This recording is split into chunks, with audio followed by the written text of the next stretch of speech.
அஸ்ஸலாமு அலைக்கும். வணக்கம் மக்களே, உறவுகளே, எல்லாம் எப்படி இருக்கீங்க? நல்லா இருக்கீங்களா? Welcome to my channel. நம்ம இப்போ தயிர் சாதம் பண்ணி உருளைக்கிழங்கு வெண்டைக்காய் பொரியல் பண்ண போகிறோம். எப்படி பண்ணலாம்னு பார்க்கலாம் வாங்க. நாங்கள் கூட்டாஞ்சோறு சாப்பிட்றோம் குழந்தைங்களோட சேர்ந்து. குழந்தைங்களோட இருக்கிறதே ஒரு தனி சுகங்க. அவங்களோட சிரிப்புலேயே நம்மளுடைய கவலை போயிடும். பெரியவங்களோட சேர்ந்துருந்தால் கூட ஏதாவது ஒன்று சொல்லி மனசை நோகடிப்பாங்க.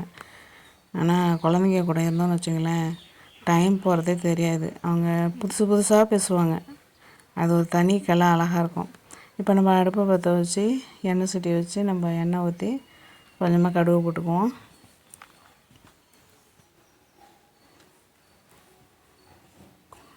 இப்போ கருவேப்பிலை போட்டாச்சு.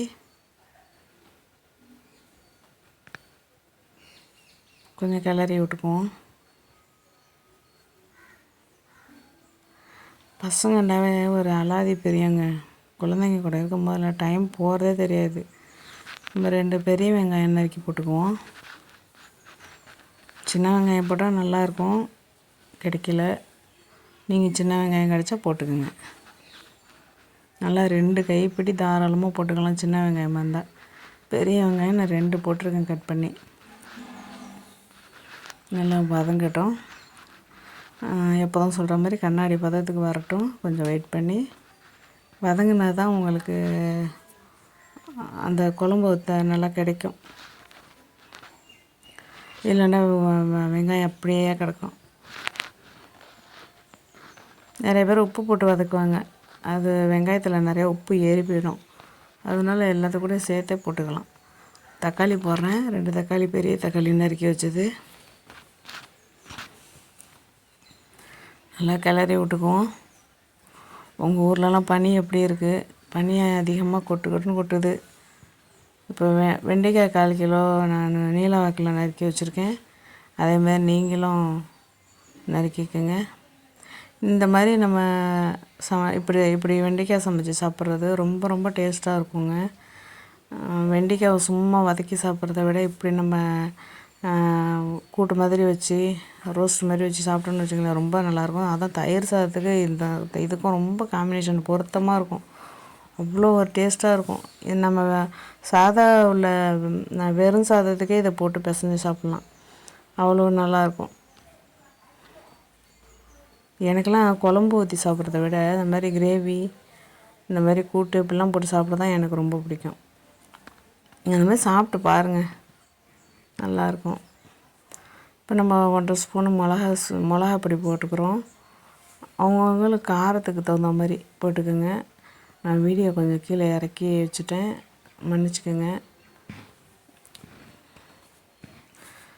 வெண்டைக்காய் மூளைக்கு நல்லதுன்னு சொல்லுவாங்க, முழங்காலுக்கு நல்லதுன்னு சொல்லுவாங்க. அதில் ஒரு கொழப்பு தன்மை இருக்குது பார்த்திங்களா, அதுதான் உடம்புக்கு ரொம்ப ரொம்ப ஹெல்த்தி அது. இப்போ நம்ம உப்பு போட்டுக்கலாம்.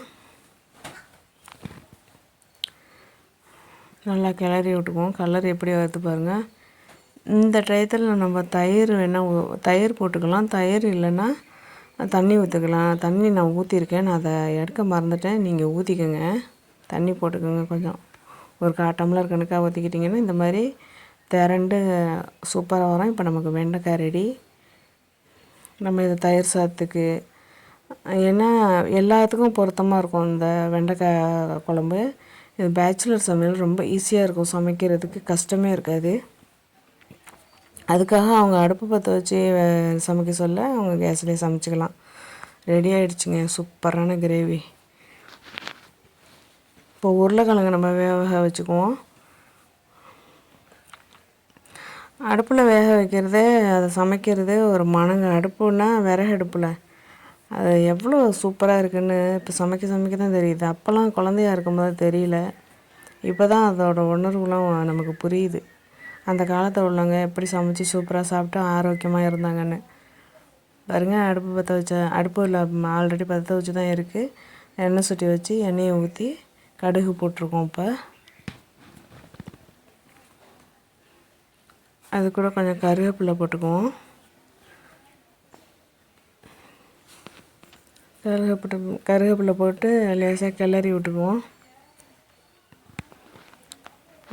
இந்த வேக வச்ச உருளைக்கிழங்க தோலை எடுத்துகிட்டு பொடியாக கட் பண்ணி வச்சுருக்கேன். அதை இதில் சேர்த்து கிளறிக்கலாம். இதேமாரி நீங்கள் சமைச்சி செஞ்சு பாருங்களேன். அதை சமைச்சி சாப்பிட்டு பாருங்களேன்.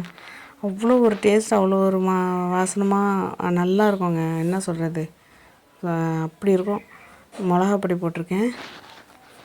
நம்ம காரத்துக்கு எவ்வளோ காரம் சாப்பிட்றோமோ அதுக்கு தகுந்த மாதிரி போட்டுங்க. காரம் அதிகமாக சாப்பிட்றவங்க அதிகமாக சாப்பிட்டுங்க, கம்மியாக போடுறவங்க கம்மியாக போட்டுக்குங்க. அவங்கவுங்க விருப்பம் தான். காரம் உப்புலாம் மிளகாப்பொடி 1/4 ஸ்பூன் போட்டிருக்கேன்.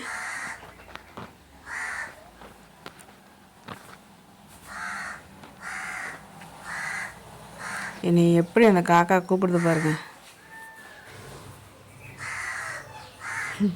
காக்கா குருவி இவங்கெல்லாம் ரொம்ப அப்படியே தைரியமாக உட்காந்து கிடப்பாங்க. நான் வந்தேன் அவங்கள தனியாக கவனிச்சுக்கிறோம்ல, வாயில செய்வேன். அவங்களுக்காக ஒரு வீடியோ போடுறேன் கண்டிப்பாக. இப்போ நம்ம இடித்த பூண்டு போடுறோம்.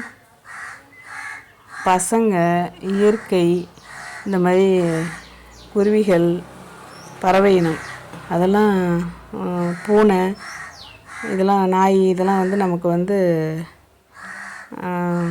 அவ்வளோ ஒரு இது. நாய்க்கு கூட 4 வீட்டில் சாப்பாடு கிடச்சிக்கும். பூனையே விருப்பப்பட்டு எல்லாருமே வளர்க்குறாங்க, நாயையும் வளர்க்குறாங்க. ஆனால் அந்த காக்கா குருவிங்களுக்கெல்லாம் சாப்பாடு கிடைக்கிறது ரொம்ப கஷ்டம். இப்போ நம்ம உப்பு போட்டுக்கிட்டு இடித்த பூண்டு போட்டிருக்கோம். தேவையான அளவு உப்பு போட்டிருக்கோம். அதை கிளறியாச்சு. இப்போ நமக்கு உருளைக்கிழங்கு இதில் கொஞ்சம் லேசாக தண்ணி தெளிச்சுக்கோங்க. ஏன்னா உருளைக்கிழங்கு வெந்தது பாதி வேகாத பாதி நமக்கு இருக்கும். நம்ம குக்கரில் வேக வைக்கல, நம்ம அடுப்பில் வேக வச்சுருக்கோம். கொஞ்சம் தண்ணி தெளிச்சுக்கோங்க. இந்த பூண்டு தாங்க அதுக்கு அல்டிமேட்டு. சூப்பராக ஆகிடுச்சுங்க உருளைக்கிழங்கு ரெடியாக. இப்போ நம்ம அடுப்பில் ஒரு பெரிய மண் சட்டி வச்சு அதில் கடுகு போட்டிருக்கோம். இது பச்சை மிளகா நறுக்கி போட்டிருக்கேன். நான் காஞ்ச மிளகா சேர்க்கல, பச்சை மிளகா சேர்த்துருக்கேன். இப்போ கருவேப்பிலை போடுறோம். நம்ம இப்போ தயிர் செய்ய போகிறோம் எங்கள் ஸ்டைலில். இப்போ இஞ்சி போடுறோம். எங்கள் ஸ்டைல் இல்லை, என்னோடய ஸ்டைலில். எல்லோரும் சமைக்கிறதே சமைச்சிக்கிட்டு இருந்தால் போர் அடிச்சு போயிடும். நம்ம தனியாக டிஃப்ரெண்ட்டாக சமைப்போம். இப்போ நான் இப்போ பண்ணது எல்லாமே பேச்சுலர் சமையலுங்க. யார் வேணாலும் நம்ம செஞ்சு இதே மாதிரி ரெடி பண்ணி சாப்பிட்லாம். ரொம்ப நல்லாயிருக்கும். இப்போ தயிர் நம்ம போடுறோம். நான் 1/2 லிட்டர் தயிர் போட்டுக்கிட்டேன். நீங்களும் அதேமாரி சாதத்துக்கு தகுந்த மாதிரி பால் ஊற்றிக்கலாம். நாங்கள் உடனே சாப்பிட்றதுனால நாங்கள் அதை தண்ணி ஊற்றிக்கிட்டோம். பால் ஊற்றிக்கலாம். பால் கொஞ்சம் நேரம் வச்சுக்கிட்டு இருந்த மாதிரி இருந்தால் பால் ஊற்றிக்கலாம். அதுவும் திறந்து சேர்ந்து ஒரு கொழப்பு தன்மையோடு இருக்கும். நாங்கள் உடனே சாப்பிட்றதுனால தண்ணி மட்டும் போட்டுக்கிட்டோம். உப்பு போட்டாச்சு, பெருங்காயத்தூள் போட்டாச்சு. இப்போ மல்லி போடுறோம். நம்ம மல்லிக்கீரை அது ஒரு தனி வாசனை. கேரட் போடுறோம், பொடியாக கட் பண்ணி வச்சுக்கிட்டது. இதெல்லாம் எண்ணெயில் போட்டு தாளிக்க வேணாம். மாங்காய் பொடியாக கட் பண்ணது போடுறோம். இதில் மாதுளம்பழம் போட்டுக்கலாம். மாதுளம்பழம் பிடிக்கிறவங்க சில பேருக்கு அந்த மாதிரி வாயில் கராமட்டா வாயில் மெண்டா பிடிக்காது சில பேருக்கு. எங்களுக்கெல்லாம் பிடிக்கும். இப்போ சாதம் ரெடி, சாப்பாடு ரெடி. பசங்களும் பாருங்கள் எவ்வளோ ஹாப்பியாக இருக்காங்கன்னு பாருங்கள். அப்படி சிரித்து அப்படி ஒரு என்ஜாய்மெண்ட் இருந்துச்சு. அவ்வளோ சந்தோஷமாக இருந்தாங்க. குழந்தைங்களோட சிரிப்புலேயே ஒரு தனி கலை இருக்குங்க. ரசிச்சுக்கிட்டே இருக்கலாம். அவ்வளோ அவங்க புதுசாக பேசுவாங்க. அதை நம்ம கற்றுக்கலாம். தெரிஞ்சதையும் சொல்லுவாங்க, தெரியாததையும் சொல்லுவாங்க. தெரியாத சொல்லும்போது அதெல்லாம் நம்ம செய்யக்கூடாதுன்னு சொல்லிடணும். தெரிஞ்சது சொல்லும்போது நம்மளும் ஏற்றுக்கணும். பசங்களோட சேர்ந்துருந்தோம்னு வச்சுங்களேன், மனசு அவ்வளோ சந்தோஷமாக இருக்கும். அவர் சப்ஸ்கிரைப் பண்ணுங்கள் அப்படின்னு சொல்கிறாரு. இவரும் ரொம்ப சூப்பராக இருக்குது, நீங்கள் சப்ஸ்கிரைப் பண்ணுங்கன்னு சொல்கிறாரு. பாருங்கள், நானும் உட்காந்து அந்த பசங்களோட சேர்ந்து சாப்பிட்றேன். இந்த வீடியோ உங்களுக்கு கண்டிப்பாக பிடிக்கும்னு நினைக்கிறேன். சப்ஸ்கிரைப் பண்ணுங்கள், லைக் பண்ணுங்கள், ஷேர் பண்ணுங்கள். நீங்களும் இதே மாதிரி சமைச்சி சேர்ந்து சாப்பிடுங்க. சைடிஷ்லாம் காலி ஆகிட்டுருக்கு. ரொம்ப சூப்பராக இருந்துச்சு சாப்பாடு. தொடர்ந்து ஆதரவு கொடுங்க. சேர்ந்து இருங்க, சேர்ந்து சாப்பிடுங்க. பாருங்கள் எவ்வளோ ஒத்துமையாக சந்தோஷமாக சாப்பிட்றோண்டு. இதே போல் கடைசி வரைக்கும் சந்தோஷமாக இருக்கிறதுக்கு ஆனால் உதவி செய்யணும். நீங்களும் இதே மாதிரி சேர்ந்து சாப்பிடுங்க. ஒன்றா ஒரு தட்டில் போட்டு சாப்பிடும் போது இருக்கிற சந்தோஷம் இருக்குது பாருங்க, அது வேறு லெவலில் இருக்கும். அதான் பசங்க கூட இருக்கிறது ரொம்ப ரொம்ப நல்லாயிருக்கும். இந்த வீடியோ பிடிக்கும்னு நினைக்கிறேன். நன்றி, வணக்கம்.